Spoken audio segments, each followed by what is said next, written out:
आज हम पढ़ेंगे यूगोटिक कोशिका को। यूगोटिक कोशिका क्या होती हैं, कितने प्रकार की होती हैं। तो ऐसी कोशिकाएं जिसके केंद्रक के चारों ओर स्पष्ट केंद्रक झिल्ली पाई जाती है उन्हें हम यूगोटिक कोशिका कहते हैं। और यूगोटिक कोशिकाएं दो प्रकार की होती हैं, जंतु कोशिका, पादप कोशिका। ये किसके आधार पर होती हैं? कोशिका भित्ति की उपस्थिति अथवा अनुपस्थिति के आधार पर। कोशिका भित्ति की उपस्थिति अथवा अनुपस्थिति के आधार पर यूगोटिक कोशिका दो प्रकार की होती है, जंतु कोशिका, पादप कोशिका। इनको पढ़ने से पहले तो ये समझ लो कि इनका क्या इम्पोर्टेंस है हमारे सिलेबस में, है ना। 11 का जो सिलेबस है, 11th का जो बायोलॉजी का सिलेबस है या 9th का जो सिलेबस है, उसमें इन दोनों का इम्पोर्टेंस ये है कि सबसे ज़्यादा जो क्वेश्चन आता है यदि साइटोलॉजी में से सबसे ज़्यादा यदि कोई क्वेश्चन आता है तो प्रोकैरियोटिक यूगोटिक कोशिका में अंतर आता है, और अगर इसमें कोई दूसरा अंतर आता है तो वो आता है जंतु कोशिका और पादप कोशिका में अंतर। तो प्रोकैरियोटिक यूगोटिक कोशिका में अंतर हम पिछले लेक्चर में पढ़ चुके हैं। आज के हम अपने इस लेक्चर में पढ़ेंगे कि यूगोटिक कोशिकाएं जो होती हैं वो दो प्रकार की होती हैं, जंतु कोशिका और पादप कोशिका, और दोनों में क्या अंतर होते हैं। तो आज की हमारी जो मुख्य हेडिंग होनी चाहिए वो होना चाहिए जंतु कोशिका पादप कोशिका में अंतर, या यूँ कहें कि यूगोटिक कोशिकाएँ दो प्रकार की होती हैं, जंतु कोशिका, पादप कोशिकाएँ। तो जब क्वेश्चन ऐसा आ जाए कि यूगोटिक कोशिका किसे कहते हैं, कितने प्रकार की होती हैं, तो हम क्या लिखेंगे? ऐसी कोशिकाएं जिसके केंद्रक के चारों ओर स्पष्ट केंद्रक झिल्ली पाई जाती है उन्हें हम यूगोटिक कोशिका कहते हैं। और ये दो प्रकार की होती हैं, जंतु कोशिका, पादप कोशिका। या क्वेश्चन ऐसा आ जाए कि जंतु कोशिका और पादप कोशिका में प्रमुख अंतर लिखिए, तो हम जंतु कोशिका, पादप कोशिका में आज हम जो समझेंगे तो हमको मालूम चल जाएगा कि दोनों में क्या अंतर है। तो चलो स्टार्ट करते हैं हम आज के लेक्चर को। आज हमको पढ़ना है जंतु कोशिका, पादप कोशिका में मुख्य अंतर। सबसे पहले समझते हैं जंतु कोशिका। तो ये जंतु कोशिका है, एक पादप कोशिका है। किसी जंतु की कोशिका को, किसी जानवर की कोशिका को सूक्ष्मदर्शी की सहायता से देखते हैं तो वो कुछ ऐसे दिखती है, और इसमें कुछ इसकी संरचनाएं हैं। और यदि हम पादप कोशिका यानी पेड़ पौधों की कोशिकाओं को देखें तो वो कुछ इस प्रकार दिखती है। ये तो सबसे पहले दोनों के क्या हो गए, चित्र हो गए। इसके बाद हम चलते हैं इसके अंदर, जंतु कोशिका, पादप कोशिका। अब देखो तुमको स्पष्ट डायग्राम में दिख रहा होगा कि जो जंतु कोशिका है इसमें केवल एक बाहरी आवरण होता है, क्या? कोशिका झिल्ली। इसके बाहर कोई आवरण नहीं है, कोई मोटा आवरण नहीं है। जबकि पादप कोशिका में देखो अंदर एक क्या है, एक कोशिका झिल्ली है। ये जो है एक क्या है, एक कोशिका झिल्ली है।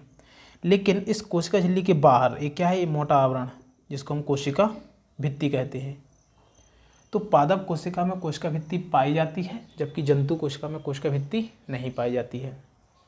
इसके अलावा फिर से और देखो, जो पादप कोशिका होती है, पादप कोशिका में जो कोशिका झिल्ली है, कोशिका झिल्ली चारों ओर से कोशिका द्रव को घेर के रखे है। इसमें भी बिल्कुल वैसे ही है, लेकिन इसमें कोशिका झिल्ली में कोई संरचना नहीं निकली है कोशिका झिल्ली में।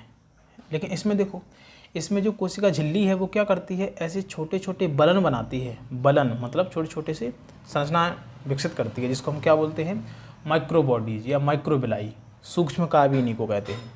तो हम कह सकते हैं कि जंतु कोशिका में माइक्रोबॉडीज पाई जाती है, जबकि पादप कोशिका में माइक्रोबॉडीज नहीं पाई जाती है। दो अंतर हो गए हमारे, कौन कौन से? पहला, पादप कोशिका में कोशिका भित्ति पाई जाती है, जंतु कोशिका में कोशिका भित्ति नहीं पाई जाती है। जंतु कोशिका में सूक्ष्म काव्य पाई जाती है यानी माइक्रोबॉडीज पाई जाती है, जबकि पादप कोशिका में माइक्रोबॉडीज नहीं पाई जाती हैं। इसके बाद देखो ये दूसरी संरचना क्या है, डेस्मोसोम है। इसमें कहीं देखो तुमको डेस्मोसोम नहीं दिख रहा होगा, तो हम कह सकते हैं कि जंतु कोशिका में डेस्मोसोम पाया जाता है, जबकि पादप कोशिका में डेस्मोसोम नहीं पाया जाता है। इसके बाद अगली संरचना है क्या, अगला कोशिकांग है सेंट्रोसोम यानी कि तारककाय। जंतु कोशिका में तारककाय पाया जाता है, जबकि पादप कोशिका में तारककाय नहीं पाया जाता है। देख लो कहीं नहीं है तारककाय इसमें, है ना। इसके बाद हम चलते हैं आगे। जंतु कोशिकाओं में एक गोलाकार संरचनाएं हैं, झिल्ली गोलाकार संरचनाएं होती हैं जिनमें पाचक एंजाइम भरे होते हैं, इन्हें हम लाइसोसोम कहते हैं। तो जंतु कोशिका में लाइसोसोम पाया जाता है, जबकि पादप कोशिका में लाइसोसोम नहीं पाया जाता है। नहीं पाए जाने को हम अभाव भी बोल सकते हैं कि इसमें लाइसोसोम का अभाव होता है, मतलब पाया नहीं जाता है या अनुपस्थित होता है, एक ही बात होती है। इसके बाद हम चलते हैं, कुछ ऐसी विशेष लक्षण हैं जो पादप कोशिकाओं में है लेकिन जंतु कोशिकाओं में नहीं है। तो इसमें चलो कोशिका भित्ति हो गया, अब क्या है, क्लोरोप्लास्ट।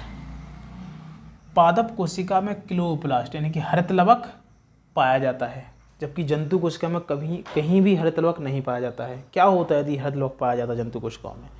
सबसे पहला लक्षण तो यही है कि यदि हरित लवक पाया जाता तो हरे होते, हम लोग हैं, हम कैसे होते? हरे होते। जितने भी जीव जंतु हैं वो हरे होते, पादप जैसे होते हरे कलर के, है ना। और प्रकाश संश्लेषण भी करते। क्लोरोप्लास्ट होता तो प्रकाश संश्लेषण की क्रिया भी करते। ये जद्दोजहद नहीं करनी पड़ती है ना, रोजी रोटी के लिए, अपने पेट के लिए, है ना। हम क्या करते? धूप में खड़े हो जाते, खाना बन जाता हमारा। तो मतलब कहने का ये है मेरा कि पादप कोशिकाओं में क्लोरोप्लास्ट पाया जाता है, जबकि जंतु कोशिका में क्लोरोप्लास्ट नहीं पाया जाता है। पादप कोशिकाओं में देखा होगा जो पत्तियां होती हैं, पादप के अधिकांश भाग हरे होते हैं। क्यों होते हैं? क्योंकि क्लोरोप्लास्ट पाया जाता है। क्लोरोप्लास्ट क्या होता है? क्लोरोप्लास्ट एक प्रकार का लवक होता है।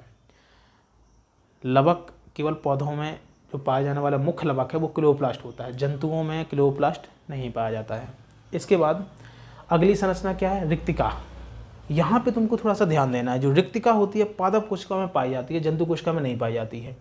अब रिक्तिका के बारे में एक सबसे बड़ा पॉइंट ये है, यहाँ पे रिक्तिका में हमको ध्यान देना है कि पादप कोशिकाओं के कोशिका द्रव का लगभग 75% भाग केवल रिक्तिकाएँ घेर के रखती हैं। फिर यानी जो रिक्तिका होती है वो पादप कोशिका के कोशिका द्रव का लगभग 75% भाग केवल रिक्तिकाएँ घेर के रखती हैं। तो इसमें देखो ना डायग्राम में कितने क्षेत्र में पाई जा रही है रिक्तिकाएँ? बहुत सारे क्षेत्र में पाई जा रही है, और बाकी क्षेत्र में बाकी कोशिकाएँ हैं। तो इसीलिए कहते हैं ना कि जो पादप कोशिकाओं के कोशिका द्रव का लगभग 75% भाग केवल रिक्तिकाएँ घेर के रखती हैं, जो कि रिक्तिका के बारे में एक बहुत बड़ा पॉइंट है। हम इसको याद रखेंगे, है ना। इसको हमको याद रखना पड़ेगा अच्छे से, ये बहुत आता है एग्जाम में। तो फिर से पादप कोशिका के कोशिका द्रव का लगभग 75% भाग केवल रिक्तिकाएँ घेर के रखती हैं। तो पादप कोशिका में रिक्तिका मतलब पाई जाती है, और जंतु कोशिका में रिक्तिका नहीं पाई जाती है। इसके बाद है जो प्लाज्मोडेस्माटा होता है, वो पादप कोशिकाओं में पाया जाता है, जंतु कोशिका में प्लाज्मोडेस्माटा नहीं पाया जाता है। क्या काम है प्लाज्मोडेस्माटा का? एक दो पादप कोशिकाओं को पकड़ के रखती है, मतलब सीमेंट का काम करती है, यानी कि बांध के रखती है। दो पादप कोशिका जोड़ने का काम करती है प्लाज्मोडेस्माटा। तो ये तो इतने दोनों में क्या होगा? अंतर होगा। इसके बाद हम पढ़ेंगे दोनों में समानताएं।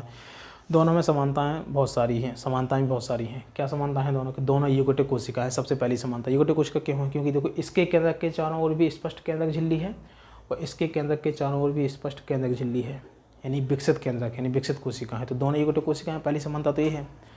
दूसरी समानता ये कि दोनों में कोशिका झिल्ली पाई जाती है, दोनों में कोशिका द्रव होते हैं, दोनों में झिल्लियुक्त कोशिकांग भी अनेक पाए जाते हैं। केवल किसको छोड़ के?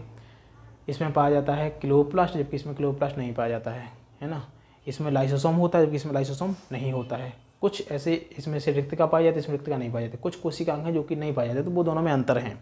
लेकिन ज़्यादातर समानता हैं दोनों में सबसे पहली समानता ये है कि दोनों यूकेटिक कोशिकाएं हैं, दोनों में कोशिका झिल्ली पाई जाती है, दोनों में कोशिका द्रव पाया जाता है, दोनों में अनेक कोशिकांग झिल्लीयुक्त कोशिकांग पाए जाते हैं। और जो नहीं पाए जाते वो हमने पढ़ लिए अंतर के रूप में क्या है अंतर। तो इस प्रकार से हम दोनों को याद रखेंगे समानता और असमानता के रूप में। तो आज का हम टॉपिक यहीं पे ख़त्म करते हैं, आज का लेक्चर यहीं पे ख़त्म करते हैं। हम इसको अच्छे तरीके से याद रखेंगे। क्वेश्चन आता है एग्जाम में, जंतु कोशिका पादप कोशिका में प्रमुख अंतर लिखिए, या यूकेटिक कोशिका कितने प्रकार की होती हैं समझाइए। तो हम ऐसे लिख देंगे दोनों की समानता आ जाए तो तुम लोगों को लिख देना है जो भी समानता होती है, या दोनों के डायग्राम आ जाए किसी का भी, कि पादप कोशिका का नाम है कि चित्र बनाइए तो इसका ऐसा चित्र बना देना है, वो आ जाए कि जंतु कोशिका का नाम है कि चित्र बनाइए तो इसका ऐसा चित्र बना देना है। तो हम इस प्रकार से दोनों डायग्राम को याद रखेंगे। कॉम्पिटिशन एग्जाम में दोनों में डिफरेंस से क्वेश्चन आ जाते हैं, है ना। और कौन सी कोशिका होती है, इसमें क्लोरोप्लास्ट पाया जाता है, लिखना पड़ता है पादप कोशिका। या पादप कोशिका का वह कौन सा कोशिकांग होता है जो उसके कोशिका द्रव के कुल भाग का लगभग 75% भाग केवल एक कोशिकांग घेर के रखता है। ऑप्शन में आ जाएगा क्लोरोप्लास्ट, रिक्तिका, गोल्जिकाय और माइटोकॉन्ड्रिया। तो आंसर क्या देंगे हम? रिक्तिका। पादप कोशिका के कुल कोशिका द्रव का लगभग 75% भाग केवल रिक्तिका घेर के रखती हैं, जो कि बहुत इंपॉर्टेंट है। तो दोनों डायग्राम को अच्छे से इसकी शॉट ले लो, बनाना है। दोनों के जो कोशिकांग हैं, यानी दोनों के जो नामांकन है अच्छे से याद रखना है हमको, और इस तरीके से हम दोनों को याद रखेंगे।